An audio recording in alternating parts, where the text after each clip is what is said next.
এখনো নবীর ভালোবাসায় নিজের জানটা পর্যন্ত দিতে প্রস্তুত আছে এমন কিছু মুসলমান এখনো বাংলাদেশে আছে না নাই?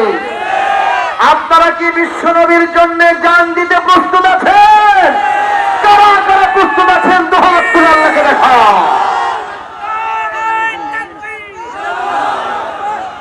প্রিয় ভাইরা আমার, আর এক শ্রেণী আছে যারা বিশ্ব নবীকে হত্যার ষড়যন্ত্র করে, যারা বিশ্ব নবীর সুন্নতকে নিজেদের জন্য ফ্যাশন বহির্ভূত মনে করে, বিশ্ব নবীর সুন্নতকে সেকেলে অচল মনে করে। বর্তমান সভ্যতায় নবীজির আদর্শ চলতে পারে না, এরকম কথা আমার দেশে কেউ কেউ বলে কি বলে না? আরে ভাই কথা কোন বলে কি বলে না? আপনারা কি মনে করেন তারা নবীর জন্য জান দিবে? আপনারা কি মনে করেন তারা নবীকে ভালোবাসে? নিঃসন্দেহে তারা নবীর জানের শত্রু, প্রাণের শত্রু। এটা এক শ্রেণীর শত্রু। আর এক শ্রেণীর শত্রু ওই ফ্রান্স সহ গোটা বিশ্বের যে সমস্ত ইহুদি খ্রিস্টানের বাচ্চারা, কাফের মুশরিকেরা আমার বিশ্ব নবীর বিরুদ্ধে সম্মানহানির জন্য কার্টুন ছাপায়া নবীজির সম্মানকে ভুলণ্ঠিত করার চেষ্টা করে। আমরা মনে করব তারা আবু জেহেল, আবু লাহাবের উত্তরসূরি। জনগণ ঠিক কিনা?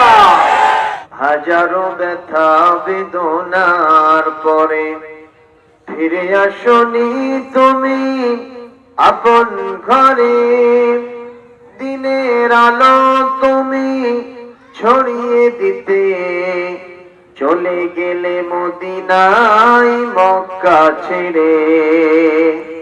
হে রাসূল তোমাকে ভুলি আমি কেমন করে, আল্লাহু মুহাম্মাদুর রাসূলুল্লাহ সাল্লাল্লাহু আলাইহি ওয়াসাল্লাম। কিছু কিছু মানুষের মন বেজার দেখা যাচ্ছে। আসলে মাস্ক পরে আছেন তো আপনারা হাসছেন না কাঁদছেন বোঝা যাচ্ছে না, ঠিক কিনা কোন? তো মানুষের চেহারা যদি না দেখা যায় ওই মানুষ পর্দার ভিতরে থাকাই ভালো। কারণ মহিলাদের সামনে ওয়াজ করা, ওনারা পর্দার ভিতরে থেকে ওয়াজ করা আর মুখে মাস্ক দিয়ে ওয়াজ করা একই ব্যাপার, ঠিক না ঠিক? তারপরেও মাস্ক পরার দরকার আছে না নাই? কারণ যিনি অসুস্থতা দিয়েছেন তিনি কে? তিনি আবার বলে দিয়েছেন খুযু হিযরাকুম, তোমরা আত্মরক্ষার উপায় অবলম্বন করো। সুবহানাল্লাহ। আল্লাহ বলছেন তুমি যদি প্রোটেক্টর হিসেবে কোনো জিনিস ব্যবহার করো, যেমন শীত দিয়েছেন কে বলেন তো? এই শীত নিবারণের জন্য গরম পোশাক বানানোর জন্য যিনি মানুষের ভিতরে ব্রেন দিলেন তিনি কে? শীতও দিলেন তিনি, শীতের গরম পোশাক ব্যবহারের অনুমতিও দিলেন, ঠিক না ঠিক বলেন? গরমের সময় গরম দেন কে? আবার বাতাস দেন কে? বাতাস যদি না থাকে ইলেকট্রিক ফ্যান ঘুরাইয়া বাতাস গ্রহণের জন্য অনুমতি দিয়েছেন কে? তো কাজেই এই মাস্কটা যে আমরা পড়ছি এটা কিন্তু শরীয়তের দিক থেকে কোনো খারাপ কিছু নয়, নাজায়েজ নয়, হারাম নয়, এটা জায়েজ, বরং দরকার। আমি আপনি যখন দিনের বেলায় রাতের বেলায় রাস্তা দিয়ে চলি, গ্রাম বাংলায় ধুলাবালি আছে না নাই? ধুলো যদি নাও থাকে বিকেল বেলা জানালা দিয়ে তাকাবেন, সূর্য যখন পশ্চিম আকাশে থাকে তখন দেখবেন জানালার ফাঁক দিয়ে যখন সূর্যের আলোটা ভেতরে প্রবেশ করেছে আপনি দেখবেন ওই বাতাসের ভিতরে, ওই সূর্য রশ্মির ভিতরে দেখা যাচ্ছে কিলবিল কিলবিল করতেছে লক্ষ লক্ষ জার্ম জীবাণু। কথা বলেন ঠিক না ঠিক? এগুলোই হলো ভাইরাস, এগুলোই হলো জার্ম, আরবিতে বলে জুরসুমা। এগুলো আমার আপনার নাক দিয়ে মুখ দিয়ে প্রবেশ করে আমাদের হার্টকে গিয়ে আঘাত করে। এইটার মাধ্যমে এখন নতুন একটি ভাইরাস ধরা পড়েছে যার নাম হলো কোভিড-19 করোনা ভাইরাস। এটা গোটা বিশ্বকে এক করে তুলেছে। জোরে বলুন ঠিক না ঠিক? এটা কে দিয়েছেন বলুন তো? সে আল্লাহ পাকের কাছে আমরা তৌফিক কামনা করি, উনি আমাদেরকে এটা দিয়ে বেশি কষ্ট দিবেন না যদি আমরা মহান আল্লাহ সুবহানাহু ওয়া তাআলার খাঁটি গোলাম হতে পারি, বলি আমিন। প্রিয় ভাই, যেহেতু কোরআন শোনার জন্য বসেছি রহমত নাজিল করবেন কে? আর রহমত থাকলে সেখানে গজব আসার সম্ভাবনা। আল্লাহ রাব্বুল আলামিন কোরআন কারীমের মাহফিল সম্পর্কে কোরআন কারীমের 204 নম্বর আয়াত, যেটি সূরাতুল আরাফ 7 নম্বর সূরা 8 নম্বর পারা, আল্লাহ রাব্বুল আলামিন বলেন, وَإِذَا قُرِئَ الْقُرْآنُ فَاسْتَمِعُوا لَهُ وَأَنصِتُوا لَعَلَّكُمْ تُرْحَمُونَ।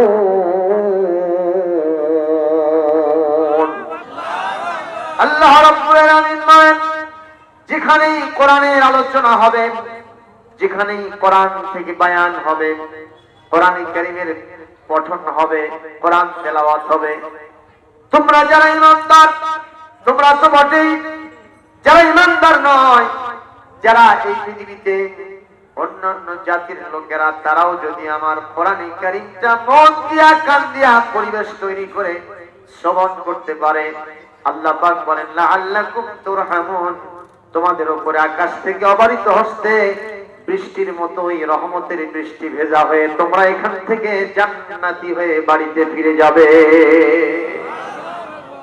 আবু সালমান বলেন তো, দুনিয়াতে আমরা বেঁচে আছি কার রহমতে?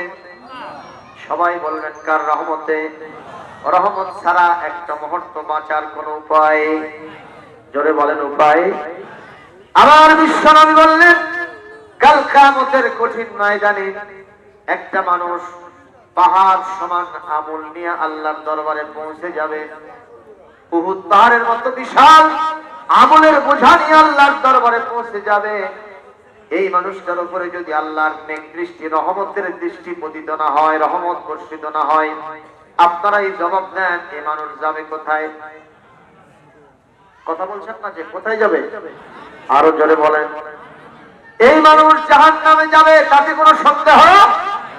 সাহাবায়ে আজমাইন জিজ্ঞেস করলেন, হুজুর আপনি তো রাহমাতাল লিল আলামিন, রহমতের পিরামিড করে আল্লাহ আপনাকে দুনিয়ায় পাঠাইছেন, কাল কিয়ামতের কঠিন ময়দানে আল্লাহর পক্ষ থেকে আপনার উপরে যদি রহমত বর্ষিত না হয়, আপনার অবস্থা কি হবে? হুজুর বললেন, যদিও আমি রাহমাতাল লিল আলামিন, সাইয়্যিদুল মুরসালিন, খাতামুন নবিয়্যিন, আল্লাহর পক্ষ থেকে রহমত যদি আমার উপরে বর্ষিত না হয়, আমি রাসূলুল্লাহ ও জান্নাতের মুখ দেখতে পারবো না। আল্লাহু আকবার, আরো জোরে আল্লাহু আকবার। এই কথার লোক কত বড়!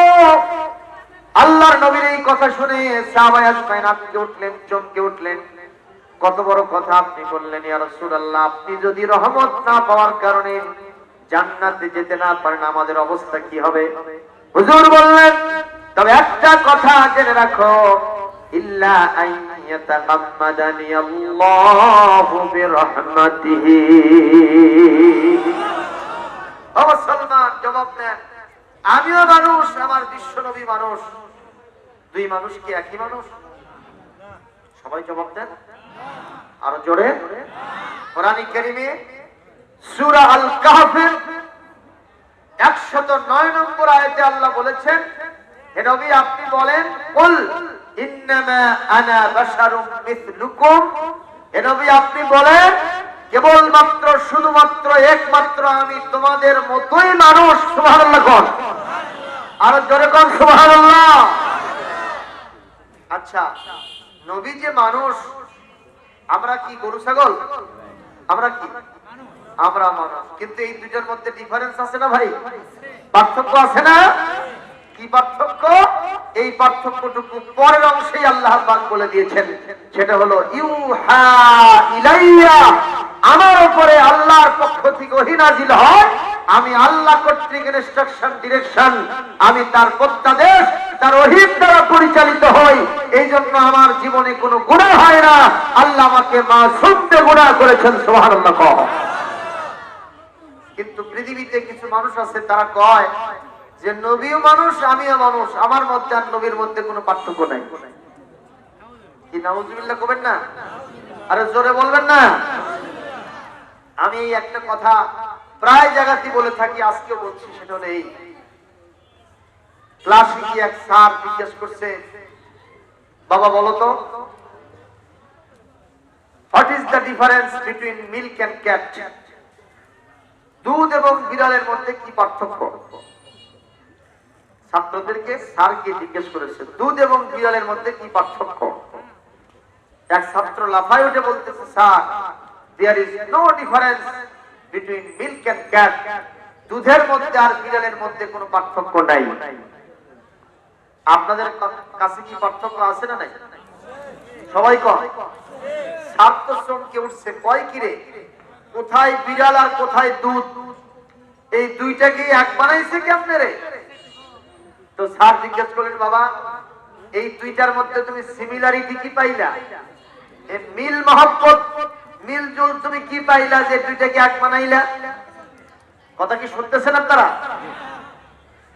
আপনারা তাড়াতাড়ি এসে বসে যান বন্ধুবার, বসেন বসে। কষ্ট হচ্ছে ভাই আপনাদের? কথাটা ভালো করে শোনেন। তো স্যার জিজ্ঞেস করলো, বাবা বলো তো, দুধ এবং বিড়ালের মধ্যে যে পার্থক্য নাই, এর যুক্তি কি? স্যার বলতেছে, ছাত্র বলতেছে, স্যার আপনি জানেন না, দুধেরও ছানা হয়, বিড়ালেরও ছানা হয়। আপনারা আমাকে জবাব দেন, দুধের ছানা আর বিড়ালের ছানা, দুই ছানা কি একই ছানা? সবাই বলেন। আরে দুধের ছানা দিয়ে রসগোল্লা হয়, বিড়ালের ছানা দিয়ে কি ঘি পয়দা হয়, মাখন হয়, জিলাপি হয়? ওটা হলো বিড়ালের বাচ্চা। আজকে জামাইজি নাতি নুৎখুর বিয়েই বিয়েতে বাড়ি বাড়ি আসছে, এখানে এগুলোকে বিদায় করার জন্য কিসের ছানা লাগবে? জোরে বলুন ঠিক কিনা? আমার বিশ্ব নবীর যে বাড়িটা আমরা হজে গিয়ে দেখে আসছি, নবীজির বাড়িটা এখন হলো ইন্টারন্যাশনাল ট্র্যাডিশনাল লাইব্রেরি, আন্তর্জাতিক খ্যাতি সম্পন্ন কিতাবখানা। সুবহানাল্লাহ। কিতাবখানা ভালো না খারাপ? আর আবু জাহাল আমার বিশ্ব নবীর সাথে শত্রুতা করলো, গোটা পৃথিবীর মানুষের ঘৃণা আবু জাহেল পাইছে না পায় নাই? বদদোয়া পাইছে না পায় নাই? আল্লাহর আযাব ও গজব আবু জাহেলের উপরে বর্ষিত হয়েছে না হয় নাই?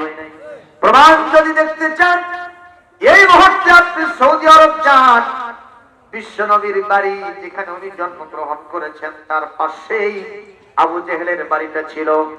সে আবু জাহেলের বাড়িতে এখন একটা নয়, দুইটা নয়, প্রায় 2000-এর উপরে পায়খানা তৈরি হয়ে গেছে। কি বলবেন আপনি? আল্লাহু আকবার বলবেন না? আল্লাহু আকবার বলবেন না? আমার সালমান, তাহলে আসেন কোন কথায়। আবু জাহেলের বাড়ি হলো পায়খানা, আর আমার নবীর বাড়ি হলো কিতাবখানা। দুইটার শেষেই খানা আছে না নাই? তাহলে কি একই খানা হলো? সবাই বলেন একই খানা হলো। কিতাবখানাতে যায় মানুষ জ্ঞান ভান্ডারকে সমৃদ্ধ করার জন্য, জ্ঞানের শূন্যতা দূর করার জন্য। আর টয়লেটে যায়, পায়খানায় যায় লোড করার জন্য না আনলোড করার জন্য। আমি হুজুর কয়েকবার হজে গেলাম, আল্লাহর রহমতে আমিও বাদ দেই নাই, ওখানে কুতে কুতে কাম সারে আসছি। বলেন মারহাবা।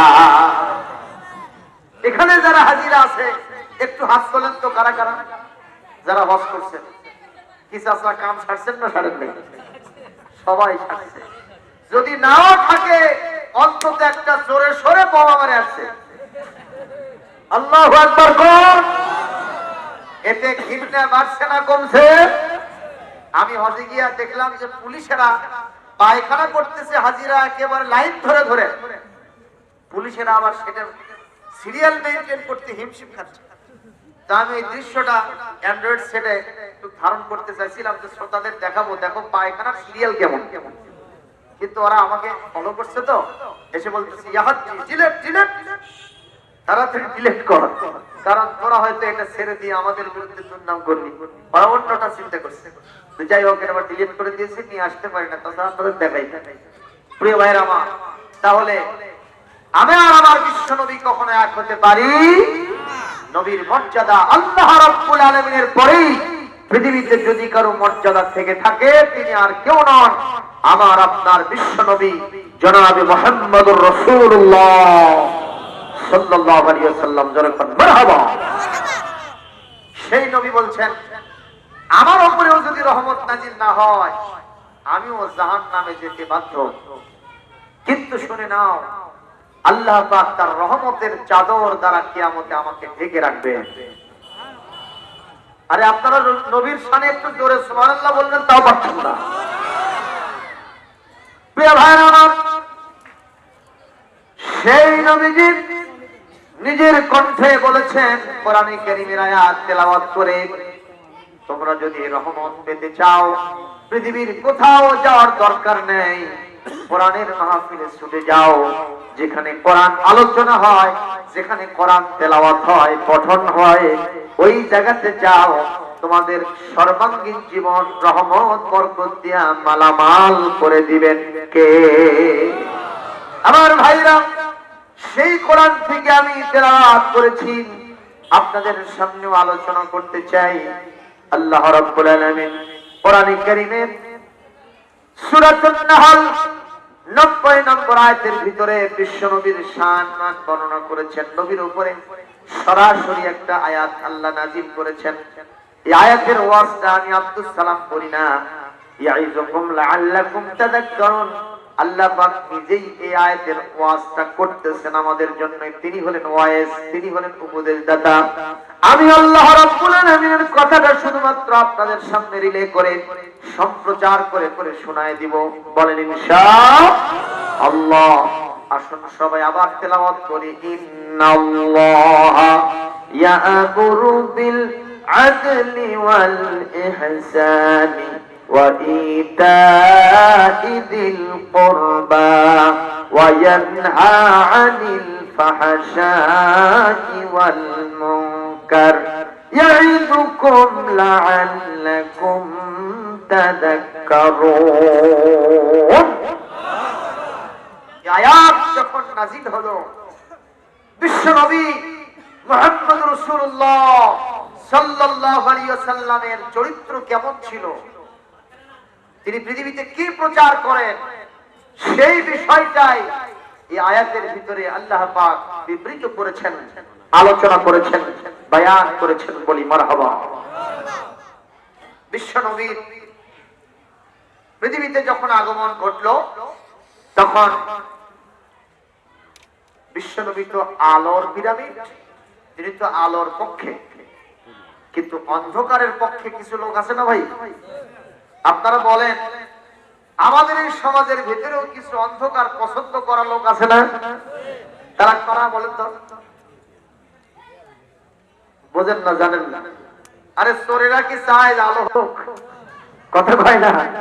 চোরেরা চায়, দুষ্ট প্রকৃতির লোকেরা চায়, ওই ভাঙখোর, তারিখোর, জেনাখোর যে সমস্ত লোকেরা মদ জুয়া গাঁজার সাথে সম্পর্ক রাখে, এরা লোকালয়ে আলোতে দিবালয়ে দিবালকের এই সুন্দর আলোকোজ্জ্বল পরিবেশে তারা আসতে চায় না। তারা সব সময় ওতে ঘাটে ঘোরাফেরা করে। কতক্ষণ ঠিক কিনা? যারা মদ খায় তারা কি রাস্তায় এসে খায়? কোথায় খায়? সিপিআর মধ্যে। এই যে লোকটা বলছে, আলোকে কখনো পছন্দ করে না। মার্কেটের ভিতরে যখন কারেন্ট চলে যায়, যারা শালীন মানুষ, ভদ্র মানুষ, তাদের কলিজার মধ্যে সেন ঢুকে যায়। যারা আলোর পূজারী, আলো ভালোবাসে, এই সমস্ত লোকেরা যেখানে দাঁড়িয়ে ছিল, যেখানে বসেছিল, ওই জায়গায় দাঁড়িয়ে থাকে, ওই জায়গায় বসে থাকে। কথা বল না কেন? বিদ্যুৎ না আসা পর্যন্ত ওখান থেকে নড়াচড়া করে না। কিন্তু আমি দেখেছি মার্কেটে এমন কিছু ছেলেরা কারেন্ট চলে যাওয়ার সাথে সাথে ওরা দৌড়দৌড়ি, লাফালাফি, ছুটোছুটি শুরু করে দেয়। আমি হিসাব করে দেখেছি ওরা দুই শ্রেণীর লোক। এক শ্রেণী হলো এরা হলো লুচ্চা মার্কা, দুষ্ট প্রকৃতির। কোন মেয়ের গায়ে হাত দেবে অথবা শ্লীলতাহানি করবে, কোন মেয়েকে ওখান থেকে ছিনতাই করে নিয়ে গিয়ে ধর্ষণ করবে। জোরে বলুন, কথা ঠিক কিনা? আর এক শ্রেণী হলো যারা চিন্তা করে অবৈধ কামাই করে, ছিনতাই করে, টাকা পয়সা নিয়ে পকেট মেরে নিয়ে গিয়া বৌমিটির জীবন চালাবে, পরিবার চালাবে। এই দুই শ্রেণীর লোকেরা অন্ধকারের পরিবেশকে তার নিজের জন্য খুব ভালো মনে করে। যারা ভালো মানুষ, স্বাধীন মানুষ, যারা শালীন মানুষ, ভদ্র মানুষ, যারা আলোর পূজারী, তারা কখনো অন্ধকার পছন্দ করতে পারে। আমার নবী আলোর পক্ষে না অন্ধকারের পক্ষে? কারণ আমার নবী নিজেই আলো। কোরআনে কারীম থেকে শুনে নেন, কোরআনে কারীমের 5 নম্বর সূরা 6 নম্বর পারা, সূরার নাম সূরাতুল মাইদা, আয়াত নম্বর 15। আল্লাহ পাক এখানে নবীজির শানে কি বলেন শুনেন। আল্লাহ পাক বলেন, قد جاءكم من الله نور وكتاب مبين يهدي به الله من اتبع رضوانه سبل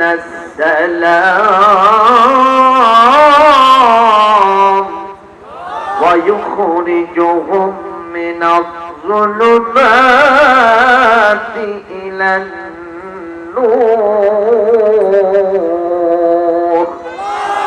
আল্লাহ রাব্বুল আলামিন বলেন, অবশ্যই তোমাদের কাছে আল্লাহর পক্ষ থেকে একটা নূর এসেছে, একটা কিতাব মুবিন, স্পষ্ট কিতাব এসেছে। এই নূরের ব্যাখ্যায়, কোরআনে কারীমের এই ব্যাখ্যায় তাফসীরবিদদের ভিতরে, মুফাসসিরদের ভিতরে দুইটা ইখতিলাফ পাওয়া যায়।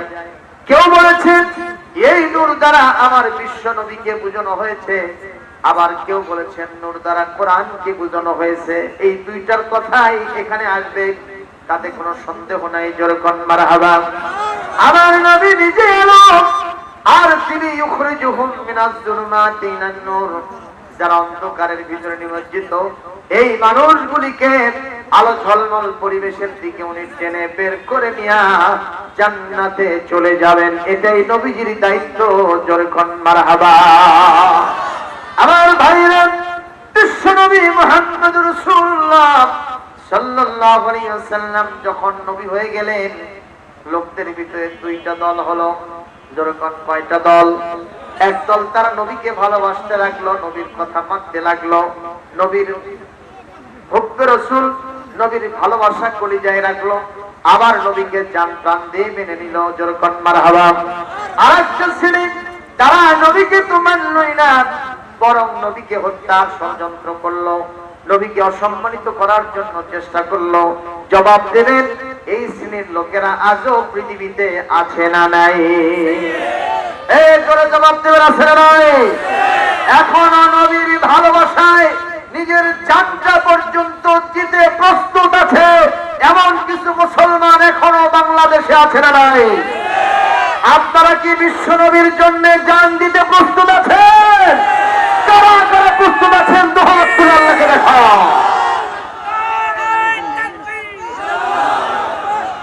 প্রিয় ভাইরা আমার, আর এক শ্রেণী আছে যারা বিশ্ব নবীকে হত্যার ষড়যন্ত্র করে, যারা বিশ্ব নবীর সুন্নতকে নিজেদের জন্য ফ্যাশন বহির্ভূত মনে করে, বিশ্ব নবীর সুন্নতকে সেকেলে অচল মনে করে। বর্তমান সভ্যতায় নবীজির আদর্শ চলতে পারে না, এরকম কথা আমার দেশে কেউ কেউ বলে কি বলে না? আরে ভাই কথা কোন, বলে কি বলে না? আপনারা কি মনে করেন তারা নবীর জন্য জান দিবে?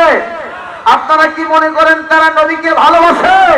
নিঃসন্দেহে তারা নবীর জানের শত্রু, প্রাণের শত্রু। এটা এক শ্রেণীর শত্রু। আর এক শ্রেণীর শত্রু ওই ফ্রান্স সহ গোটা বিশ্বের যে সমস্ত ইহুদি খ্রিস্টানের বাচ্চারা, কাফের মুশরিকেরা আমার বিশ্ব নবীর বিরুদ্ধে সম্মানহানির জন্য কাজল সাফারা নবীজির সম্মানকে ভুলণ্ঠিত করার চেষ্টা করে। আমরা মনে করব তারা আবু জেহেল, আবু লাহাবের উত্তরসূরি। জনগণ ঠিক কিনা? গোটা বিশ্বের সব শত্রুদেরকে মুসলমানেরা সহ্য করবে না। জীবন যে হলে তাদের ষড়যন্ত্রকে রুখে দেবে ইনশাআল্লাহ। আল্লাহ পাক তৌফিক দিন। জোরে কোন আমিন। তাহলে বর্তমান সময়েও নবীজির এই আলোকে অনেকে পছন্দ করে না, এ কথা সত্য না মিথ্যা? প্রিয় ভাইরা আমার, ওই সময় এরকম কিছু লোক ছিল যারা নবীজিকে মেরে ফেলবে, এই ষড়যন্ত্র, এই সিদ্ধান্ত তাদের চূড়ান্ত। বিশ্ব নবীর কথা বাইরে আশেপাশের সব এলাকায় ছড়িয়ে গেল। যদি সুগন্ধ কোথাও আসে, আতর যদি কোথাও আসে, আপনি আতরের দোকানে গেলেন, আতর কিনবেন না। আতরের দোকানে গেছেন, আতর কিনবেন না, বসে আছেন, আপনার নাকে কি আতরের ঘ্রাণ যাবে না যাবে না? ওখান থেকে আপনি বিদায় হয়ে গেলেন, আপনার সাথে যদি কেউ মুসাফা মুআনাকা কোলাকুলি করে, আপনার শরীর থেকে কি গুয়ের গন্ধ আসবে? কিসের গন্ধ আসবে? আতরের গন্ধ আসবে। সুবহানাল্লাহ। কোন না? আমার নবীজি তিনি তো ছিলেন আলোর পূজারী, তিনি তো ছিলেন জান্নাতি খুশবু। নবীজি যেখানেই যাইতেন, যে রাস্তা দিয়ে হাঁটতেন, নবীজির মিশকো সে বেহতের পসিনা, নবীজির শরীরের ঘামগুলি জান্নাতি খুশবু আতরের চাইতেও বেশি সুগন্ধ হয়ে যেত। রাস্তা দিয়ে যদি বিশ্ব নবী হেঁটে যেতেন, কেউ জানে না এদিক দিয়ে নবী হেঁটে গেছে, কেউ জানে না, কেউ বোঝে না, কেউ কখনো চিন্তাও করে না। কিন্তু যখন রাস্তার পাশের বাড়িঘরগুলি নবীজি যাওয়ার কারণে, হাদিস শরীফে এসেছে, কোন বিশ্ব নবী হোক অথবা যদি অন্য কোন নবী হোক রাস্তা দিয়ে হেঁটে যায়, 40 দিন পর্যন্ত ওই রাস্তায় সুগন্ধি বিরাজ করতে থাকে। কতদিন? কতদিন? জোরে বলুন, কতদিন? সবাই বুঝতে পারত এই রাস্তা দিয়ে যিনি গিয়েছেন তিনি আর কেউ নন, আখিরি জামানার পয়গম্বর জনাবে মুহাম্মদুর রাসূলুল্লাহ। জোরে বলেন সাল্লাল্লাহু আলাইহি ওয়াসাল্লাম। তাই এই কথাটা, বিশ্ব নবীর এই কথাটা সাইদ পুত্রে পৌঁছে গেল। মক্কায় একজন নতুন নবী এসেছেন, যার সম্মান, যার কথাবার্তা, যার আচার-আচরণ ফুলের মতো, যার পবিত্র, ফুলের চাইতেও পবিত্র। সুবহানাল্লাহ। এই ঘোষণা কি মানুষের না আল্লাহর? কোরআনে কারীমের সূরাতুল কলম, এখানে আল্লাহ রাব্বুল আলামিন 4 নম্বর আয়াতের ভিতরে বলেন, ওয়া ইন্নাকা লাআলা খুলুকিন আযীম, and verily you are of sublime morals. নবী হে, আমি আপনাকে এমন একটা চরিত্র দান করেছি, আপনার চরিত্র মাপার কোন যন্ত্র, কোন ফিতা গোটা পৃথিবীতে আজ পর্যন্ত আবিষ্কার হয় নাই। এত আসিম চরিত্র আমি আপনাকে দান করেছি। সুবহানাল্লাহ। আমরা অনেক সময় বলে থাকি আমার নবীর চরিত্র ফুলের মতো, বলি না? বলি না? কিন্তু এই স্লোগান নবীর শানে খাটে না। আমার নবীর চরিত্র ফুলের চাইতেও, কারণ ফুল যদি রাস্তার পাশে থাকে ধুলাবালু লেগে ময়লা যুক্ত হবে না? হবে না? কথা বলেন না কেন? এমনকি ফুলের সাথে যদি ছোট বাচ্চার বিষ্ঠা পায়খানা যদি লাগে, তাহলে ওখান থেকে কি ফুলের সুগন্ধ আসবে? দুর্গন্ধ আসবে। কিন্তু আমার সোনার নবীজির চরিত্রের ভিতরে কোনো কালিমা লিপন হয় নাই। নবীজির চরিত্র থেকে নাউযুবিল্লাহ সুম্মা নাউযুবিল্লাহ কোনো দুর্গন্ধ আসে নাই, শুধু সুগন্ধিযুক্ত চরিত্র আমার নবীর ছিল। জোরে বলেন সুবহানাল্লাহ। এই জন্য বলতে হবে আমার নবীর চরিত্র ফুলের চাইতে। তাহলে আমার সাথে একটু মিছিল করেন নবীর শানে।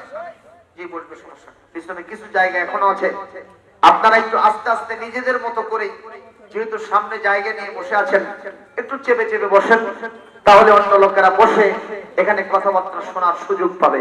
প্রিয় ভাইরা, সবাই আমার শানে বলেন লিল্লাহে তাকবীর, লিল্লাহে তাকবীর। আল্লাহু আকবার। আমার নবীর চরিত্র ফুলের মতো না, ফুলের চাইতেও পবিত্র। বলেন, আমার নবীর চরিত্র ফুলের চেয়েও পবিত্র। আমার নবীর চরিত্র, আমার নেতা তোমার নেতা বিশ্ব নবী মুস্তাফা। নারায়ে তাকবীর। আলহামদুলিল্লাহ।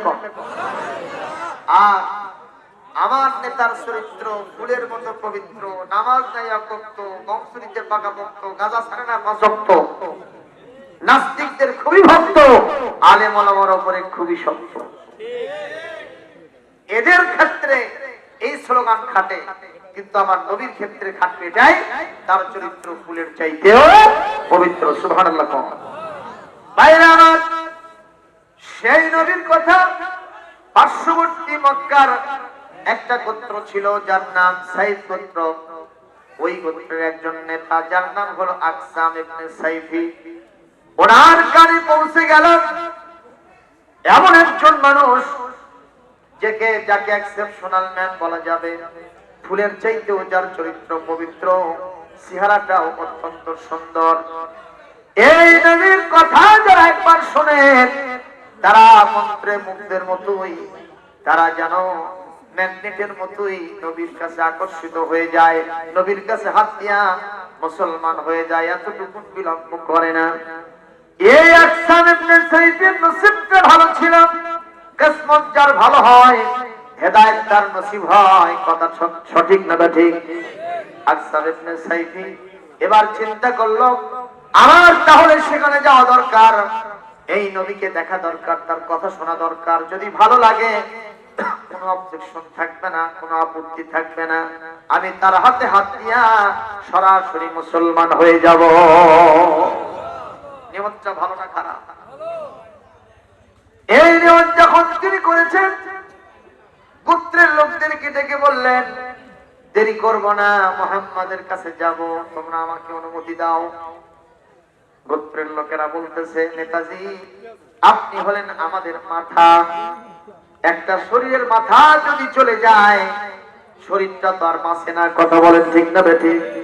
আপনি মাথা হয়ে আগে যদি মুহাম্মদ সাল্লাল্লাহু আলাইহি সাল্লামের কাছে চলে যান তাহলে আমাদের আর কিছুই তো থাকলো না।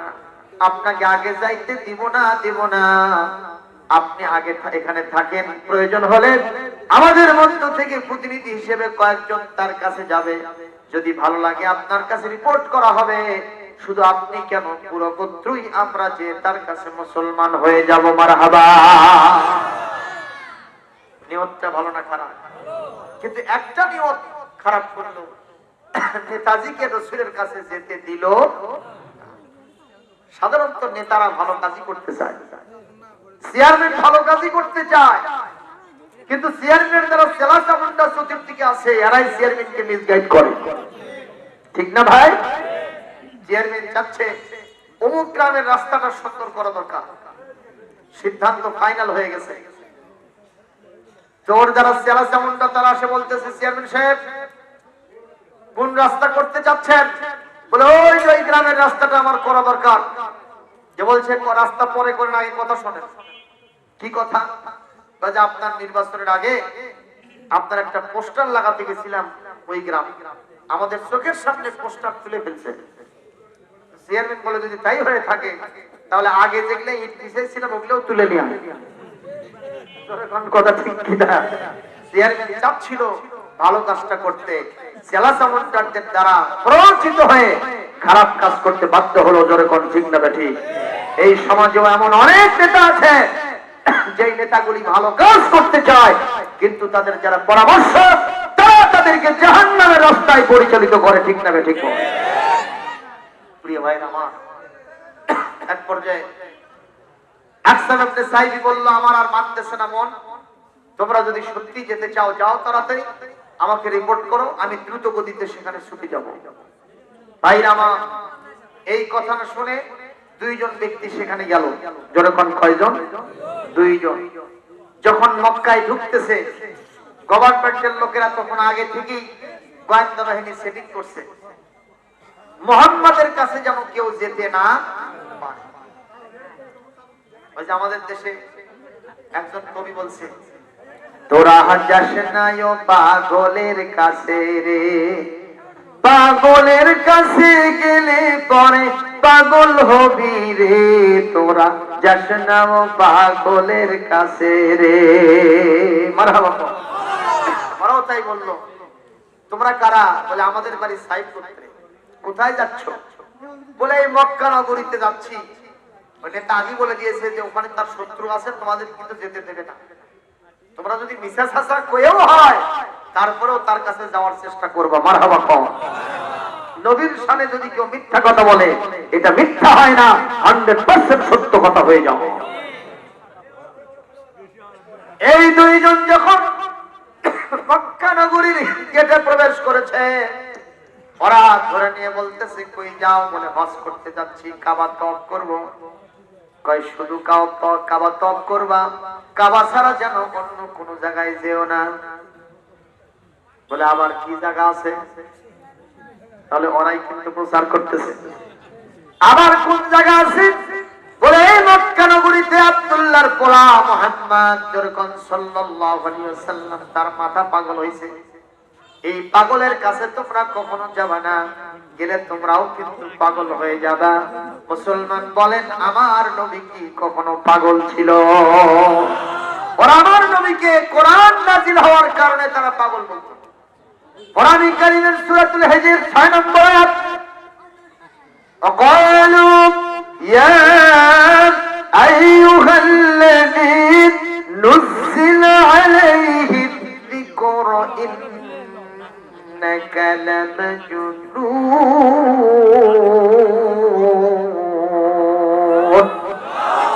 আরো জোরে বলেন না আল্লাহু আকবার। ওই কাফিররা বলতো ও হ্যাঁ, যার উপরে কোরআন নাযিল হয়েছে, জিকির নাযিল হয়েছে, নিঃসন্দেহে তুমি একজন পাগল। আপনারা চুপ করে থাকলেন, আমার নবীকে ওরা পাগল বলতেছে আর আপনি চুপ থাকলেন। আরো জোরে কোন, আরো জোরে কোন। আমাদের স্বভাব তো এটাই হয়েছে গো, নবীর সম্মান ভুলণ্ঠিত হোক, নবীর সুন্নতগুলি জলাঞ্জলি যাক, নবীর সমস্ত আদর্শগুলি জমিন থেকে বিদায় হয়ে যাক। কিছু মুসলমান নবীজির মুহিব্বিন সেজে ধ্বজাধারী হয়ে তারা শুধু তাদের খানকাতে বসে শুধু জিকিরের তালকিন দিচ্ছে, নবীর ভালোবাসায় নবীর সম্মান রক্ষার জন্য আজ পর্যন্ত একটা মিছিল করে নাই, বিবৃতিও দেয় নাই, কথাও বলে নাই। এই ধরনের জিকির কারিগর হুজুর আমার দেশে এখনো আছে না নাই? আমরা বলবো তুমি জিকির নাও, তুমি জাকির নাও, তুমি ফাকির, তুমি সন্ত্রাসী, তুমি বদমাইশ, তুমি বিশ্বনবীর 1 নম্বর শত্রু। জনগণ ঠিক কিনা? প্রিয় ভাইরা আমার, বিশ্বনবীর ভালোবাসা থাকলে এটা তার মুক্তি, তার অ্যাক্টিভিটিসে এটা পরিস্ফুটন ঘটবে, এটা প্রকাশমান হবে। ঠিক না? ঠিক। একজন লোক মাইন্ড করবেন না, মুখে দাড়ি নাই অথচ দাড়ি কার জন্য? সবাই বলে একটা কথার জবাব দেন, সবাই মারা যাব, সবাই মারা যাব। আমার মাথায় কি টুপিটা যাওয়ার সময় দেবে? কবরে যাওয়ার সময় দেবে? আমার শরীরে কি জুব্বাটা আছে এটা দেবে রে ভাই? পাগড়ি দিবে? জোরে কোন। আমার একটা সুন্নত আমার সাথে কবর পর্যন্ত যাবে। সবাই কেউ কার প্রশ্ন করবেন না, যাদের নাই তারাও বলবেন, যাদের আছে তারাও বলবেন যে সুন্নতটা আমার সাথে কবর পর্যন্ত যাবে। সেই সুন্নতের নাম কি? তাহলে আপত্তি হয় কেন? কিসের কারণে? আজকে কি আমরা, আমি হাত তুলতে বলবো না, একটু মনে মনে নিয়ত করতে পারি? এই বাংলাদেশের কত বড় বড় আলেমরা অপরিণত বয়সে জমিন থেকে বিদায় হয়ে গেল। আপনি কি মনে করেন জালেমরা যায় নাই? কথা কয় না, গেছে না? গেছে না? অনেক জালেম মার্কা মানুষও বিদায় হয়েছে। আর বড় বড় আলেম, এই যে গত কয়েকদিন আগে গোলাম সরোয়ার সাইদি মারহুম মগফুর নওয়ারাল্লাহু মারকাদাহু ওয়া জালাল জান্নাত মাসরুর, আই বাড়ির পীর সাহেব কেবলা কি সুন্দর করে যুবকদেরকে বলতো, যুবক রে এখনো তুই মসজিদে যাস না। মসজিদের দরজাগুলো করোনার অজুহাতে বন্ধ হয়ে গিয়েছিল কিনা কোন? করোনার অজুহাতে মসজিদের দরজাগুলো বন্ধ হয়ে যাচ্ছে, তুই কি এখনো মসজিদে গেলি না? কখন যে মারা যাবি, বেনামাজি হয়ে মারা গেলে তোর মুখ কালো হবে। এইভাবে কতই না কাকুতি মিনতি যুবকদেরকে হাতে পায়ে ধরে ওয়াজ করতেন। আজকে তিনি বিদায় হয়ে গেছেন। সিদ্দিকুর রহমান যশোরী সাহেব, সেই যশোরের মানুষ, বিদায় হয়ে চলে গেছেন। এরপরে রেজাউল করিম কাউসারী সাহেব বিদায় হয়ে গেছেন, আবুল কাশেম আনসারী সাহেব বিদায় হয়ে গেছেন, তোফাজ্জল হোসেন ভৈরবী সাহেব বিদায় হয়ে গেছেন, জুবায়ের আহমেদ আনসারী সাহেব বিদায় হয়ে গেছেন, আবুল কাশেম আনসারী সাহেব বিদায় হয়ে গেছেন। এই ধরনের মঈনুল ইসলাম তরুণ প্রজন্মের অহংকার বক্তা, সেও জমিন থেকে বিদায় হয়ে গেল। কখন আমার খবর আসবে আমি তো কখনো জানি না। জোরে বলুন ঠিক না বেঠিক? আমি এমন অবস্থায় কবরে চলে গেলাম, কবরে তো আমার বিশ্ব নবীকে নিয়ে এসে জিজ্ঞাসা করা হবে। ফেরেশতারা বলবে, মা কুনতা তাকুলু ফি হাদার রাজুল, এই ব্যক্তি সম্পর্কে তোমার অভিব্যক্তি কি? আমার নবীকে দেখানো হবে। বিশ্বাস করেন, নবীজির সুন্নাত যারা মানি নাই, নবীজির আদর্শকে যারা ইগনোর করেছি, তুচ্ছ তাচ্ছিল্য করেছি, মানি নাই, জীবনের সাথে মিলাই নেই নাই, কসম আল্লাহ, বিশ্ব নবীর সুন্দর চেহারা দেখা সত্ত্বেও সে বলবে, হা হা লা আদরি লা আরিফু, আমি তো তাকে চিনতে পারতেছি না। একটু নাউজুবিল্লাহ বলবেন না? আর যদি আমি সুন্নাত মেনে চলি, নবীর ভালোবাসা যদি কলিজায় থাকে, সমস্ত সুন্নাত গুলো যদি আমার জীবনের সাথে মিলিয়ে থাকে, কবরে যাওয়ার সাথে সাথে নবীজিকে দেখানোর সাথে সাথে আমি বলে ফেলবো, হাদা নবিয়ুনা মুহাম্মাদুর রাসূলুল্লাহ। আমি আপনি বলবো, ইনি তো আর কেউ নয়, ইনি তো আপনার আমার রহমতের নবী, করুণার ছবি, আমিনার দুলাল, সাইয়্যিদুল মুরসালিন, খাতামুন নবিয়্যিন। ইনি হলেন আখিরি জামানার পয়গম্বর নবী মুহাম্মাদুর রাসূলুল্লাহ। জোরে বলেন সাল্লাল্লাহু আলাইহি ওয়াসাল্লাম। সবাই মিলে আল্লাহর কাছে দোয়া করে বলেন, আল্লাহ মেহেরবানি করে এইরকম একটা জবাব দেওয়ার তৌফিক তুমি আমাদেরকে দিও। ও ভাই, কবরে গিয়ে নবীকে চিনতে চান না? সবাই চান? দেখি হাতটা তোলেন তো, সবাই হাত তোলেন আর বলেন, ইয়া আল্লাহ, ইয়া রাব, ইয়া মেহেরবান, ইয়া রহমান, ইয়া রহিম। কবরে গিয়া তিনটি প্রশ্নের জবাব দেওয়ার তৌফিক দিও, বিশেষ করে তোমার নবীকে চেনার তৌফিক আমাকে দিও। বলি আমিন ইয়া রাব্বাল আলামিন। জোরে বলি আমিন। প্রিয় ভাইরা আমার, কষ্ট পাচ্ছেন কি? এখন ওরা বলতেছে আমার নবী নাকি পাগল। এখন এই লোকগুলো বলতেছে পাগলামির সাথে আমাদের সম্পর্ক নাই, আমাদেরকে ছেড়ে দাও, আমরা সেখানে গিয়ে কাবা তওয়াফ করব। তো বলছে যা। আরেকটা বাহিনী বলছে, ওরা একই প্রশ্ন। দ্বিতীয় বাহিনী চলে গেল, তৃতীয় বাহিনী একই কথা, শুধু কাবা তওয়াফ করব, অন্য কোথাও যেন যায় না। ওরা বলে, আচ্ছা কাবা ছাড়া আর কি আছে এখানে? কয় যে মুহাম্মদ নামে এক পাগল আছে, কবি আছে, গণক আছে, জাদুকর আছে, তার কাছে যাইবা না। ওরা বলল, যে কোনো জিনিস একবার, দুইবার, তিনবার যখন আসে, ওই জিনিসের গুরুত্ব বাড়ে না, কমে। ওরা বলতেছে, জীবনে অনেক পাগল দেখছি, তাদের চেহারা আমাদের চেনা আছে, জানা আছে, সিম্পটমটা বোঝা যায় পাগল দেখলে, ঠিক কিনা? কবিদের কবিত্ব বোঝা যায়, গণকের গণকেও জানা যায়। আর যদি উনি একজন জ্যোতিষ্ক হয়ে থাকেন, জাদুকর হয়ে থাকেন, তাহলে তার জাদু বিদ্যাও তো বোঝা যাবে। তো কাজে আমাদেরকে পাগলটার কথা আমরা শুনবো না, ওর উপরে ঈমানও আনবো না। যেহেতু তিনবার বলা হলো, এই পাগলটা কেমন না দেখলেও আমরা কখনো বিদায় হব না।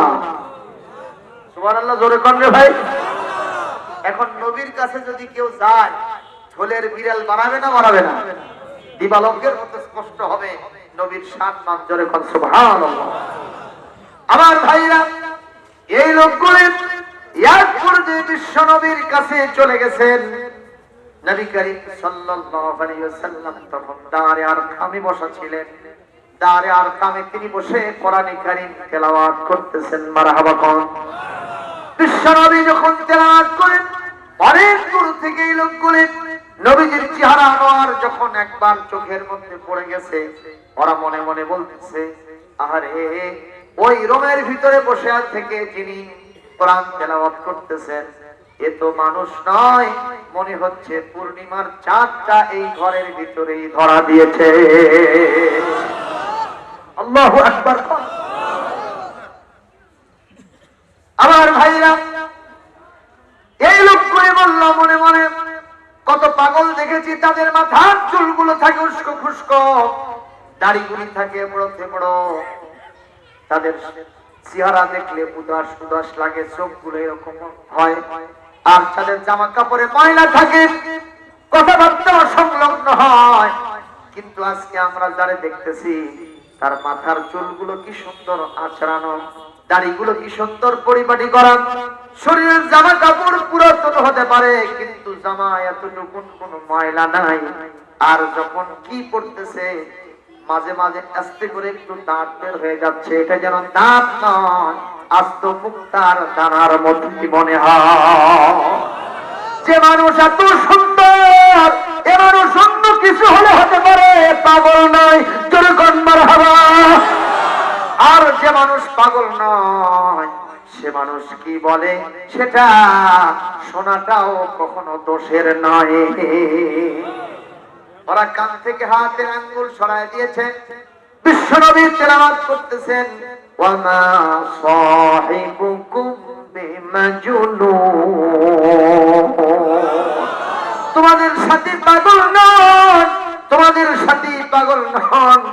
আর তিনি যেটা পড়তেছেন এটা কবি নয়, এটা গণকি নয়, এটা জাদুকরি নয়। শুনে নাও, ইন্নাহু লাকাউলু রাসূলিন কারীম ওয়া মা হুয়া বিকাউলি শাইর قليلا ما تؤمنون ولا بقول كاهن قليلا ما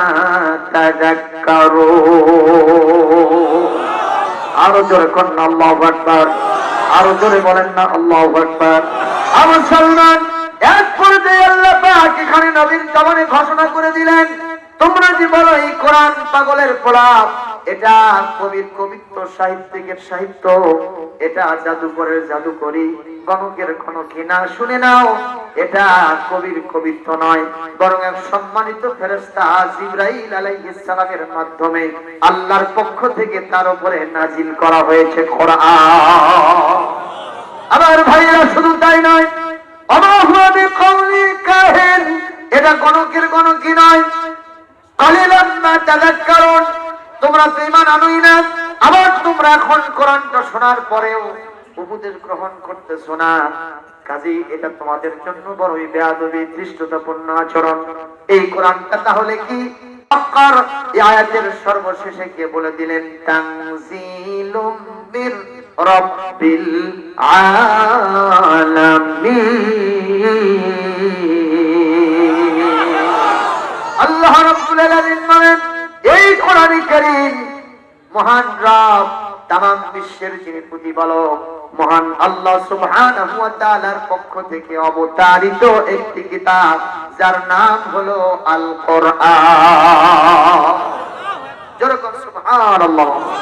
ও ভাইজান, এই কিতাব কার বাণী? এটা কি সোজা কথা না কঠিন কথা? পৃথিবীবাসী যদি হাজারো চেষ্টা করে আল্লাহর সাথে কথা বলবে, কোন নবী আর তো আসবে না, কোন ওলিয়া উলিয়া, কোন গাউস কুতুব, যদি কোন আলেম ওলামা চিন্তা করে আল্লাহর সাথে কথা বলবো, এরকম কোন আয়াত, এরকম কোন তরিকা, এরকম কোন পথ পন্থা কি এখন আর আছে ভাই? রাসূলুল্লাহ হাদিস শরীফে বলেছেন, যদি কেউ আল্লাহর সাথে কথা বলতে চায় সেজন্য আল কোরআনটা সুন্দর করে পড়ে নেয়। কোরআন যারা পড়বে মনে করতে হবে আমি কার সাথে কথা বলতেছি। সুতরাং এতটুকুন বিলম্ব করব না এই কোরআনকে ভালোবাসা দিতে, এতটুকুন বিলম্ব করব না এই কোরআনের বিধানগুলিকে পড়তে, এতটুকুন বিলম্ব করব না এই কোরআনকে আমার জীবনের সর্বাঙ্গীন অংশে বাস্তবায়ন করতে, আমরা এতটুকুন বিলম্ব করব না, ঠিক কিনা কও? কারণ কোরআনের পথই হলো আসল পথ।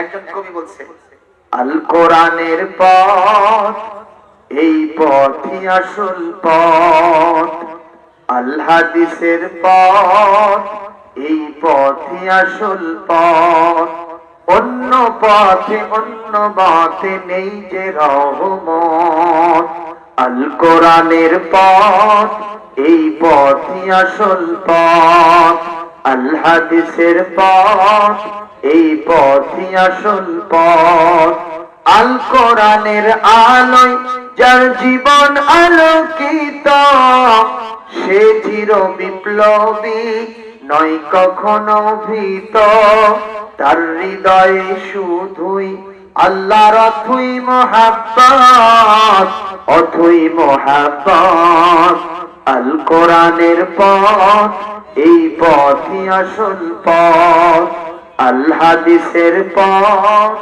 এই পথই আসল পথ। অন্য পথে অন্য মতে নেই যে রহমত, আল কোরআনের পথ, এই পথই আসল পথ। আপনারা খুব কৃপণ, আমি কোরআনের নামে গান গাইলাম, যদি মমতাজ ম্যাডাম এসে গাইতো মারহাবা তো দিতেনি, পকেটের পয়সাটাও তার পায়ের নিচে যেত, পায়ের নিচে যেত। কথা বলেন ঠিক কিনা? আর আমি কোরআনের গান গাইলাম ভাঙ্গা কণ্ঠে, আব্দুল সালাম বগুড়া থেকে এসে একটু জোরে সোরে মারহাবাও পাইলাম না। দিতে পারবেন? সবাই মিলে আস্তে করে কত মারহাবা, আরো আস্তে, আরো আস্তে। কেমন একটা জায়গা পাইলাম, আস্তে করলে জোরে হয় আর জোরে করলে আস্তে হয়। এরে আবার কি কয়? এর নাম হলো উল্টা পাল্টা। ঠিক না? ঠিক। প্রিয় ভাইরা আমার, আমি আপনাদেরকে নিয়ে আলোচনার শেষ পর্যন্ত যেতে পারবো বলে মনে হচ্ছে না। এখন রাসূল আকরাম সাল্লাল্লাহু আলাইহি ওয়াসাল্লাম যখন কোরআনে কারীম তাদের সামনে পরিচয় ঘটায় দিলেন, ওরা আমার বিশ্ব নবীর সামনে গিয়ে প্রশ্ন করলো দুইটা। জোরে বলুন কয়টা? এক নম্বর প্রশ্ন করেছে মান আনতা, হু আর ইউ, আপনি কে? দ্বিতীয় নম্বর প্রশ্ন আমানতা, what is you, what is your mission, আপনার চরিত্র কি, আপনার মিশন কি, আপনি কি উদ্দেশ্যে পৃথিবীতে এসেছেন? এই দুইটা প্রশ্নের জবাব দেন। প্রথম নম্বর প্রশ্নের সংশ্লিষ্টতা বিশ্ব নবীর সাথেই ছিল, এই কারণে তিনি বললেন আমার নাম কিচ্ছু না, আমি হযরত না, আমি আল্লামা না, আমি পীরে কামেল না, আমি মাওলানা না, আমি মুর্শিদ না, আমি অনেক বড় কিছু না, ব্যারিস্টারি ডিগ্রি নাই, ডক্টরেট নাই, এমফিল নাই, আমার কোনো কিচ্ছু নাই। আমার একটাই পরিচয়, আনা মুহাম্মদ ইবনে আব্দুল্লাহ, আমার নাম মুহাম্মদ, আমার বাপের নাম আব্দুল্লাহ। চলো কোন মারহাবা। কি লেজিস্লেটিভ পাওয়ার নবীর গো! যে নবী হ্যাঁ বললে হালাল হয়ে যায়, যে নবী না বললে হারাম হয়ে যায়, যে নবী আঙুল উঁচু করলে আকাশের চাঁদ দ্বিখণ্ডিত হয়ে যায়, যেই নবী পা বাড়ালে আরশে আজিমে চলে যায়, যেই নবী হাত উঁচু করতে দেরি হয়, মোনাজাত কবুল হতে এতটুকু দেরি হয় না, সেই নবীজি আজকে বলছেন আমার কোন ডেজিগনেশন নাই, আমার একটাই পরিচয়, আমি মুহাম্মদ আর আমার বাপের নাম আব্দুল্লাহ। আপনারা কি বলতে পারেন এই পরিচয়ের ভিতরে কোনো অহংকার আছে? কথা কয় না? আমাদের দেশে কিছু কিছু হুজুর আছে দেখবেন, আমি এটা জীবনেও কোথাও বলি নাই, আলহামদুলিল্লাহ, আল্লাহর উপরে আলিয়াযু বিল্লাহ, আল্লাহর কাছ থেকে আশ্রয় চাই, আমি গর্ব করে বলছি না। কেউ যদি আমাকে প্রশ্ন করে আপনার নাম, আমি আস্তে করে বলে দিই আমি আব্দুস সালাম। কিন্তু অনেককে দেখেছি তারা বলে আমি মুফতি মাওলানা আজহার আলী। কথা কয় না? মাওলানা মানে কি? হুজুররা নিজেরই কন মাওলানা মানে আমাদের নেতা, তো উনি কি ওনার নেতা হয় নাকি? মাওলানা বলবে, আপনারা বলবেন আমাকে মাওলানা, আপনারা আমাকে হুজুর বলবেন, আপনারা আমাকে মুফতি বলবেন, কিন্তু আমি নিজের পরিচয় তো এভাবে দিতে পারি না। জোরে বলুন ঠিক না? ঠিক। এটা রাসূলুল্লাহর শানের খেলাফ হবে, রাসূলুল্লাহর সুন্নাত পরিপন্থী কাজ হবে, অহংকার ভিতরে ঢুকে যেতে পারে। এই জবাব দেওয়ার সাথে সাথে ওদের ভিতরে সফট কর্নার জেগেছেন, পরিবর্তন সাধিত হয়েছে। ওনারা চিন্তা করলেন যে নবী এত মর্যাদা সম্পন্ন হওয়া সত্ত্বেও কোন ডেজিগনেশন উপাধি লকব তার সামনে লাগালো না, শুধুমাত্র বলল আমি মুহাম্মদ আর আমার বাপের নাম আব্দুল্লাহ। এই নবী ছাড়া, ইনি নবী ছাড়া কিছু হতে পারে না। সাধারণ মানুষের কথা, চরিত্র, পরিচয় এরকম হতে পারে না। যেহেতু প্রথম প্রশ্নের জবাবে আমরা স্যাটিসফাইড হয়ে গেছি, আমরা সন্তুষ্ট হয়ে গেছি, দেখি এখন দ্বিতীয় নম্বর প্রশ্নের জবাবটা উনি কি দেয়। আমার নবীর চরিত্র যে ফুলের চাইতেও পবিত্র, এটা কি নবী তার নিজের কণ্ঠে বলবেন? আরে ভাই কথা কন না কেন? কিন্তু আমাদের ভোটের সময় আছে না নাই? হ্যাঁ, ভোটের সময় সামনে আসিতেছে বিপুল সমারোহ, এমন কোন ভাষা নাই আমরা পোস্টারে লিখি না, হ্যান্ডবিলে লিখি না, কিন্তু নবীজি আল্লাহর দিকে তাকাইলেন, আল্লাহর সাথে নবীজির কানেকশন এত গভীর, এত দৃঢ়, এত শক্তিশালী। শুধুমাত্র আকাশের দিকেই তাকান, আল্লাহ পাক নবীজির মনোভাব বুঝতে পারেন, সঙ্গে সঙ্গে বলেন কদ নারা তাকাল্লুবা ওয়াজহিকা ফিস সামা। নবী আপনি বারবার আকাশের দিকে তাকাচ্ছেন, আমি আল্লাহ পাক এটা নজর করেছি। আপনি চাচ্ছেন কিবলাটা পরিবর্তন হয়ে ওই বাইতুল মুকাদ্দাস থেকে কাবার দিকে কিবলাটা চলে আসুক। আমি আর এতটুকু বিলম্ব করতেছি না, এই মুহূর্তে কাবাকে কিবলা বানায়া দিলাম। আমি মদিনা মুনাওয়ারায় গিয়ে মসজিদে কিবলা তাইন যেটা, সেখানে যখন আমি নামাজ পড়ার সুযোগ পেলাম, আমার সর্বপ্রথম কোরআনে কারীমের সূরা আল বাকারা 143 নম্বর আয়াত 44 নম্বর আয়াত আমার চোখের সামনে ভেসে উঠেছে। এই তো সেই আয়াত যেটা এই মসজিদে রাসূলুল্লাহর সামনে জোহরের নামাজ কিংবা আসরের নামাজে নাযিল হয়েছে। জোরে করে আল্লাহু আকবার। কি ভাই, ওই সমস্ত জায়গায় গেলে ঈমান বাড়ে না কমে? আপনি দেখে আসবেন এই আয়াত এই জায়গায় নাযিল হয়েছে। সুবহানাল্লাহ। আমার ভাইরা, সেই মসজিদে নামাজ পড়ার সুযোগ আল্লাহ দিয়েছেন, আপনারা কি কখনো সেই সুযোগ পেতে চান না? কার কাছে চাবেন? আপনার টাকা পয়সা আছে না নাই দেখার ব্যাপার নাই, কিন্তু আল্লাহ যদি চান আপনাকে নিয়ে যাবেন, কেউ ঠেকাতে। আল্লাহ রাব্বুল আলামিনের কাছে পৃথিবীর এক পিঁপড়া, বসরার এক পিঁপড়া, বসরা ওটা ইরাকের একটা শহর, সেই বস্তারের এক পিঁপড়া চাইছিল আল্লাহর কাছে। শেখ সাদী রহমাতুল্লাহ আলাইহি তার কিতাবের মধ্যে লিখেছেন, বস্তার পিঁপড়া মনে মনে বলে, আল্লাহ পৃথিবীর শ্রেষ্ঠ ঘর, ইন্নাহু ওয়ালা বাইতিন মুদিআ লিন-নাস আল্লাযী বিবাক্কাতা মুবারাকান ওয়া হুদাল লিল আলামিন। আমি এই ঘরটা একটু দেখতে চাই। কার কাছে বলেছে? আল্লাহ পাক বলার সাথে সাথে দোয়া কবুল করে নিয়েছে। وقال ربكم ادعوني أستجب لكم إن الذين يستكبرون عن عبادتي سيحشرهم إليه جميعا سيدخلون جهنم داخلين। কোরআনে কারীমের সূরাতুল মুমিন 24 নম্বর পারা আল্লাহ পাক এখানে 60 নম্বর আয়াত সূরা মুমিনের ভিতরে বলেছেন, তোমাদের রব তোমাদেরকে বলেছেন তোমরা আমাকে ডাকো, ডাকার সাথে সাথে দোয়া করার সাথে সাথে আমি দোয়া কবুল করে নিব। পিঁপড়া ডাকছেন কাকে? কাবায় যাবে। মনের ভিতরে একটু উদয় হয়েছে, পিঁপড়ার মালিক কে ভাইজান? আমার আপনার মালিক কে? পিঁপড়া কি সবচেয়ে বড় প্রাণী? পৃথিবীর অন্যতম ছোট প্রাণী। সুবহানাল্লাহ কোন না? এই মুহূর্তে পিঁপড়ার দোয়াটা আমার আল্লাহ শুনেছেন কি শুনেননি? আল্লাহ পাক বলেন, পিঁপড়া তোর মনের কামনা তুই তোর স্বজাতির লোকদেরকে বলিস নাই, কোন নেতার কাছে বলিস নাই, মন্ত্রীর কাছে বলিস নাই, বড় প্রাণী হাতির কাছে বলিস নাই। আমি তোর রব, তোর ছোট্ট হৃদয়ের আকুতি বলার আগে আমার কাছে পৌঁছে গেছে। আমি ব্যবস্থা করব, কোন কায়দায় করব কোনো ব্যাপার না, আমি সেটা দেখতেছি। ওই পিঁপড়া বসে আছে বসরা, ইরাকের শহর। বসরা থেকে কাবা শরীফের দূরত্ব প্রায় 300 কিলোমিটার। দূরত্ব কম না বেশি? আরো জোরে কম। মাঝখানে নদী নালা, পুকুর, পুষ্কারি, পাহাড়, পর্বত, গাছগাছরা, আরো অনেক কিছু আছে। বড় বড় শহর আছে, আছে না নাই? বড় বড় প্রাণীরা আছে। কেমনে ওই পিঁপড়া এখান থেকে এখানে আসবে?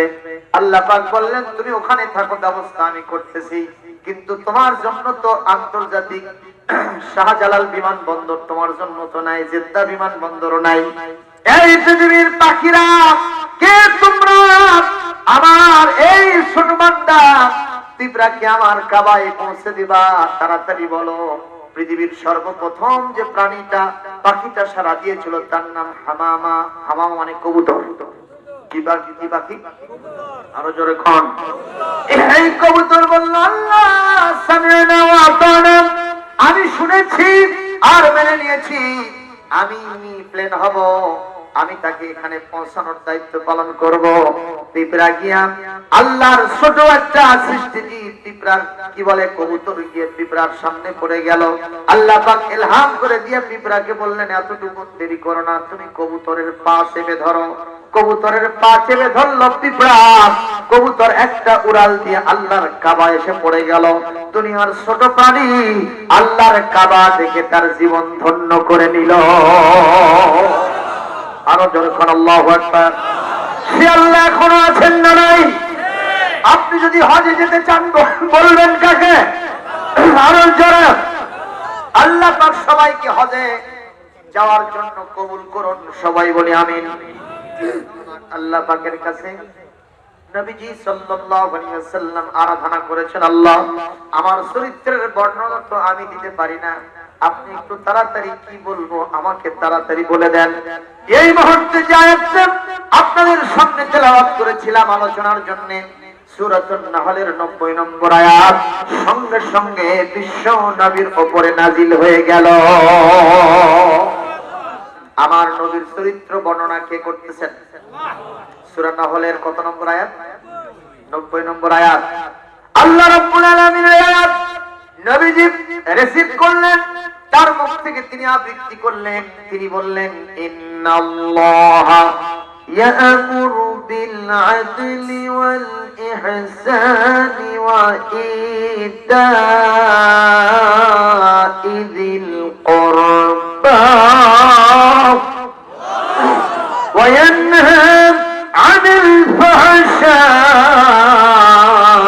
ওয়াল মুনকারি ওয়াল বাগি يعظكم لعلكم تذكرون।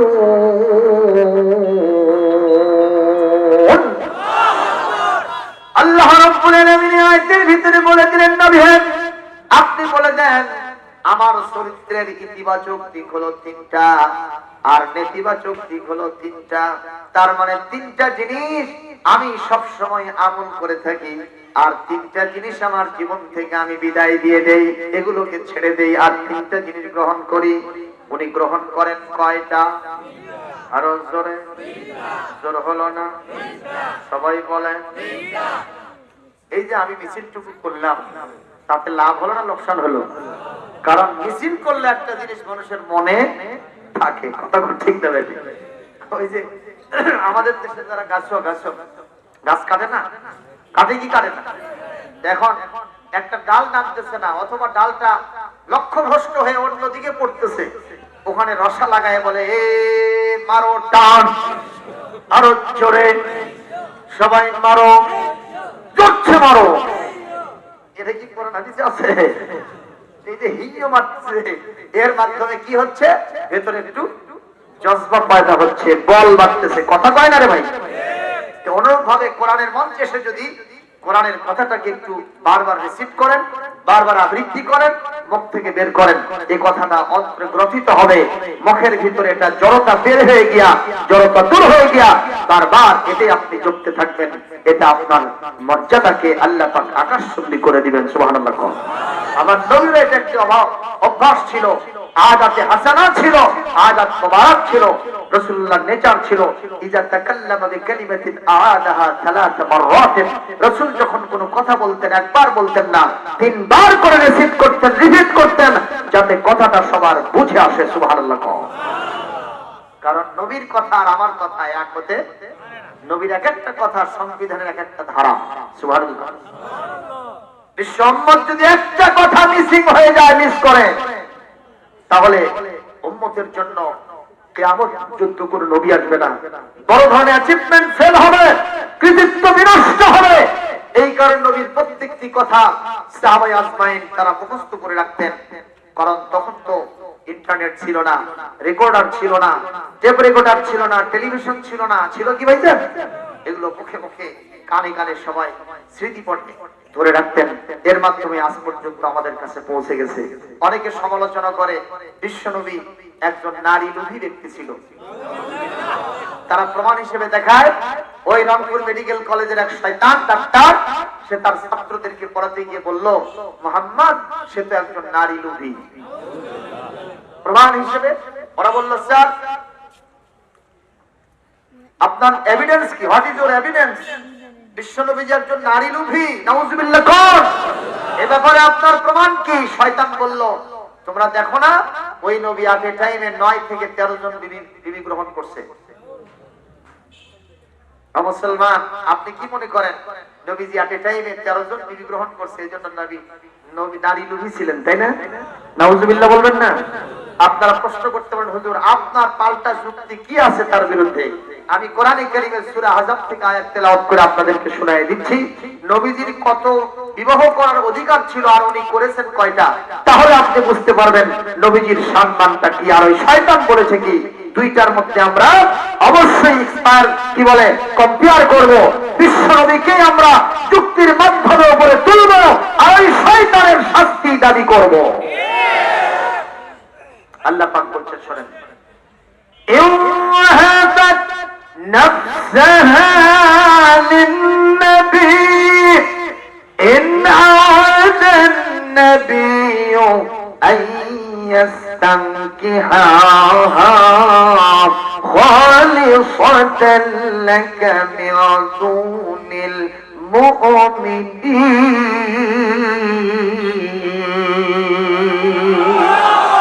আরো জোরে বলেন আল্লাহু আকবার। আমার সাথে যারা পারবেন একটু বলবেন, ইউহাবাত নাফসাহা লিন-নবী ইন আরাদান নবিয়্যু আইয়াস্তানকিহাহা খালিসাতান লাকা মিন দুনিল মুমিনিন।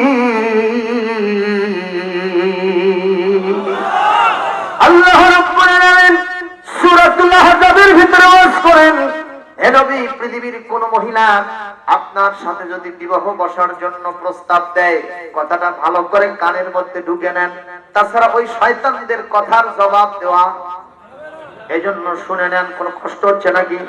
আল্লাহ পাক বলেন, যদি কোন নারী আপনার সাথে বিবাহ বসার জন্য প্রস্তাব দেয় আর আমার নবী যদি তাকে বিয়ে করার জন্য ইচ্ছা করে, আমি আপনাকে ডাইরেক্ট পারমিশন দিয়ে দিলাম।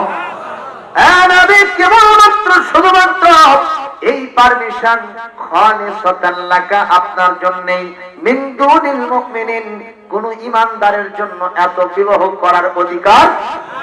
একজন ঈমানদার সর্বোচ্চ কয়টা করতে পারবে? এটা আবার ভালোভাবে নয়। আল্লাহ বলেছেন, ফাইন খিফতুম আল্লাহ তাদিলু, যদি এরকম সম্ভাবনা থাকে চ্যাংরা ডাক নিয়ে তুমি দৌড়াদৌড়ি লাফালাফি ঝাপাঝাপি করবা, সব সময় লেপটি ফেপটি করবা আর বুড়াটার দিকে তাকাবা না, এক চোখে তেল বেচবা আর এক চোখে লবণ বেচবা, যদি আদালত ইনসাফ কায়েম করতে না পারো, চারটা তো দূরের কথা, একটাই তোমার জন্য বিধান। কে বলেছে? আল্লাহু আকবার। এগুলো আমরা বুঝি না, কয় যে আল্লাহ তো চারটে করবেন, সেটাও আরে শয়তান, আল্লাহ এখানে শর্ত দিয়েছে, যদি তুমি সবার ভিতরে ইনসাফ কায়েম করতে না পারো, সবাইকে সমভাবে দেখতে না পারো, তাহলে তোমার জন্য বিধান কয়টা? এই বালিয়া দিগির লোকেরা শুনে নেন, কয়টা? এই হাত তুলে দেখান, আমার মা বোনের একটু খুশি হোক। আরো জোরে জোরসে মারো, হলো না রে? এবার থামো। আমার সামনে এমন কোন স্বামী নাই দুইটা বিয়ে করার পরে দুইজনের মধ্যে চুলোচুলি হয় না, কথা হয় না, মাঝখানে পড়ে গিয়া স্বামীটাও বমি হয়ে যায়, কয় না? দুইজন ধরছে দুদিক থেকে, ওরকম জাম যায় যায় অবস্থা। আমার সামনে আমার আল্লাহ পাক সেক্ষেত্রে নবীজিকে বললেন, আপনাকে আমি অধিকার দিলাম যত ইচ্ছা আপনি বিয়ে করেন, যে আপনাকে পারমিশন আপনার কাছে প্রস্তাব দেবে আপনি সেটা গ্রহণ করেন। কত বড় পাওয়ার আল্লাহ আমার নবীকে দিলেন। সিরাত ইবনে হিশাম পড়তে গিয়ে দেখি আমার সোনার নবীজি অন্তত 100 জন বিবি রাখার ক্ষমতা রাখতেন, সেখানে আমার নবী করেছেন মাত্র 9 জন। লিল্লাহি তাকবীর। আমার নবী যদি নারী নবী হতেন তাহলে 100 জন বিবি তিনি রাখতেন, যেরকম ঠিক কিনা? ওই শয়তানটা আমার নবী সম্পর্কে সিধা বলছে না উল্টো বলছে? আজকের এই মাহফিল থেকে বাংলাদেশ সরকারের কাছে দাবি জানাই, যে শয়তান এই কথা বলেছে, এই জাতীয় কথা আরো যারা বলে তাদেরকে গ্রেফতার করে দৃষ্টান্তমূলক শাস্তি দিতে হবে, দিতে হবে, দিতে হবে। হাত করে আল্লাহকে দেখো।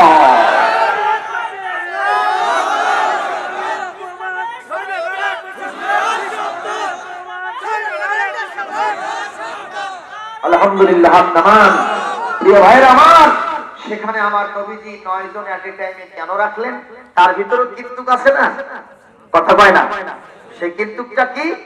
নবীর ইনস এন্ড আউট, তার ভিতরের আর বাহিরের সমস্ত কথাই আমাদের জন্য আদর্শ। সুবহানাল্লাহ। আমাদের এক একটা সংবিধানের ধারা, সেই নবীজির একটা কথা যদি, ভিতরের একটা কথা যদি মিসিং হয়ে যায়, একজন বিবি দিয়া ওই কথাগুলি কখনো ধারণ করা সম্ভব নয়। এই জন্য আল্লাহ পাক তার ইনস এন্ড আউট সবগুলো কথা ধারণ করার জন্য অসংখ্য সাহাবীরা তো ছিলেনই, কিন্তু অন্তর্নিহিত কথাগুলো, ঘরের কথাগুলো, ভবিষ্যৎ উম্মতের তাদের স্বামী স্ত্রীর ভিতরের কথাগুলো, আরো কি কি আদর্শ আছে, এগুলো একজন বিবি ধরে রাখতে পারবেন না। এই জন্য আল্লাহ পাক তাকে 9 জন বিবি দান করেছেন। সুবহানাল্লাহ। বলেন আলহামদুলিল্লাহ। আরো জোরে করে আল্লাহু আকবার। প্রিয় ভাইরা আমার, এখন নবীজি সাল্লাল্লাহু আলাইহি ওয়াসাল্লাম তিনি এই আয়াতের ভিতরে তার জন্য ইতিবাচক দিক, চরিত্রের ভালো দিক হলো তার তিনটা জিনিস তিনি গ্রহণ করেন, আর তিনটা জিনিস খারাপ ভেবে আল্লাহর নির্দেশে তিনি বর্জন করে ফেলেন। এক নম্বর, ইন্নাল্লাহা ইয়া'মুরু বিল আদল। আমার নবীজি তার জীবনের টপ টু বটম, শুরু থেকে শেষ পর্যন্ত তিনি ন্যায় ইনসাফ কায়েম করেছেন। কখনো জুলুমতন্ত্র কায়েম করেন নাই, তিনি কখনো এদিক সেদিক করেন নাই। তিনি সবসময় ইকুয়ালিটি, সমান সমান বিচার ব্যবস্থা থেকে শুরু করে নেয়া মানুষের হকগুলো তিনি আদায় করে দিয়েছেন। সুবহানাল্লাহ। কথা ঠিক? এক ছোট্ট উদাহরণ দেন। জীবনের শুরুতেই উষা লগ্নে, মর্নিং সূর্যে, জীবনের উষা লগ্ন, সকালের সূর্য বলে দেয় আজকের দিনটা কেমন যাবে, ঠিক কিনা? হালিমাতুস সাদিয়া, যিনি বিশ্ব নবীর দুধ মাতা ছিলেন, তিনি রিপোর্ট করতেছেন, আমি যখন মুহাম্মদ সাল্লাল্লাহু আলাইহি সাল্লামকে নিয়ে বাসায় গেলাম, 7 দিন বয়স। কয়দিন? 7 দিন বয়স। আমি মুহাম্মদকে নিয়ে গিয়া আমি আমার স্তনের দুধটা খাওয়াই। যখন এই দুধ ছাড়াইয়া আবার এই বাম স্তনে দিয়ে দেই, কিন্তু মুহাম্মদ বাম স্তনের দুধ খায় না। আমি 1 দিন 2 দিন 3 দিন চেষ্টা করলাম, বারবার চেষ্টা করলাম, কিন্তু আমার বাম স্তনের দুধ মুহাম্মদকে আমি পান করাতে পারি নাই, খাওয়াতে পারি নাই। কারণ আমার কাছে তখন মনে হলো মুহাম্মাদের তো আরেকজন দুধ ভাই আছে আব্দুল্লাহ, সম্ভবত আব্দুল্লাহর জন্য আরেকটা স্তনের দুধ সে সংরক্ষণ করে ন্যায় বিচারের প্রমাণ দিয়ে দিল। সুবহানাল্লাহ। আস্তে কোন? তাহলে জীবনের শুরু থেকেই আমার বিশ্বনবী ন্যায় বিচারক ছিলেন। আলহামদুলিল্লাহ।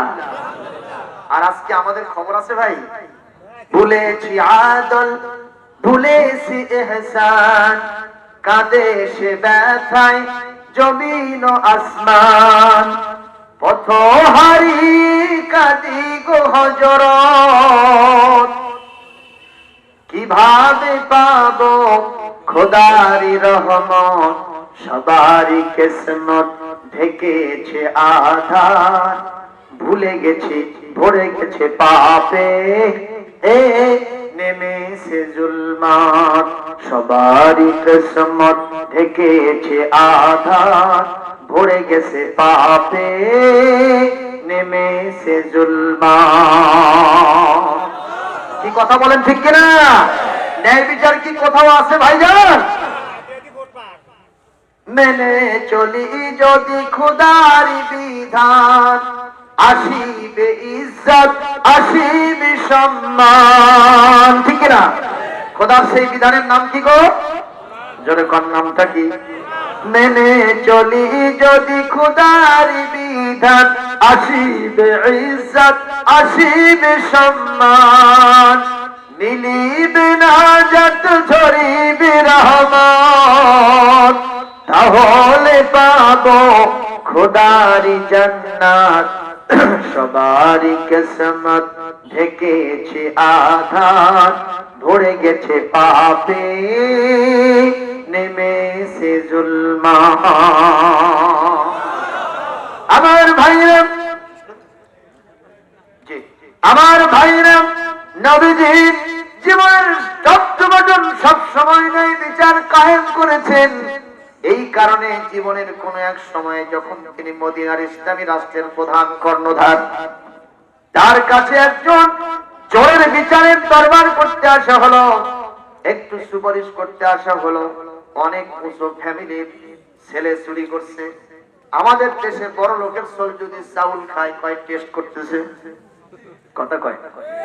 আর যদি কাজের মেয়ের ছোট্ট বাচ্চাটা চাল খায়, ওই বাড়ি অলিও কয় তোর বাপ যেমন চাল খাওয়ায়নি, কথা কয় না।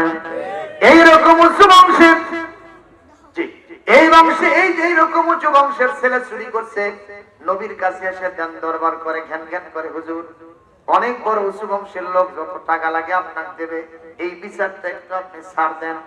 তার মানে চুরি করলে কি করবে নবী? সবাই বলেন, এই বিধানটা আমার না কোরআনের? আস-সারিকু আস-সারিকাতু ফাক্তাহু আইদিয়াহুমা জাযাআম বিমা কাসাবা ওয়া নাকালাম মিনাল্লাহ। সূরা আল মাইদার ৩৮ নম্বর আয়াত। আল্লাহ পাক এখানে স্পষ্ট বলেছেন, চোরা চুরি ধরা পড়লে কি কেটে দাও। নবীজি সেটা কি কখনো কায়েম করবেন না করবেন না? করবেন। নবীজি বললেন, এই কি বলো, হাত কাটা বিধান আল্লাহর। এই বিধান আমি তো ঘুষ ঘাস নিয়া ভুলভাল বুঝে আমাকে ওখান থেকে নিবৃত্ত করতে পারবা না। শোনো শোনো, একটু সবাই বসো। সবাই বসে গেল নবীজি খুতবা দেওয়ার জন্য। ফাকাম খতিবান, হুজুর আমার এইবার দাঁড়িয়ে গেলেন তিনি খুতবা দেওয়ার জন্য, বক্তৃতা দেওয়ার জন্য।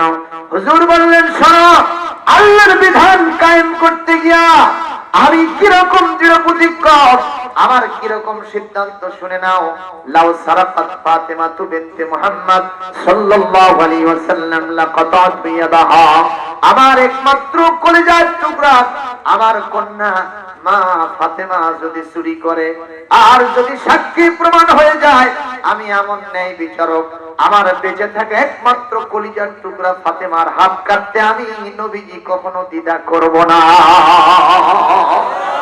জোরে কর আল্লাহু আকবার। পৃথিবীতে কি এমন কোন শাসক আছে যে বলতে পারে যে আমার ছেলে চুরি করলেও আমি তার হাত কেটে দিব? এরকম শাসক আছে এখন? এই জন্য চুরি চামারি হয় না, হয় না ভাইরা। বেশি কথা বলা যাবে না, দিন সময় খুব ভালো।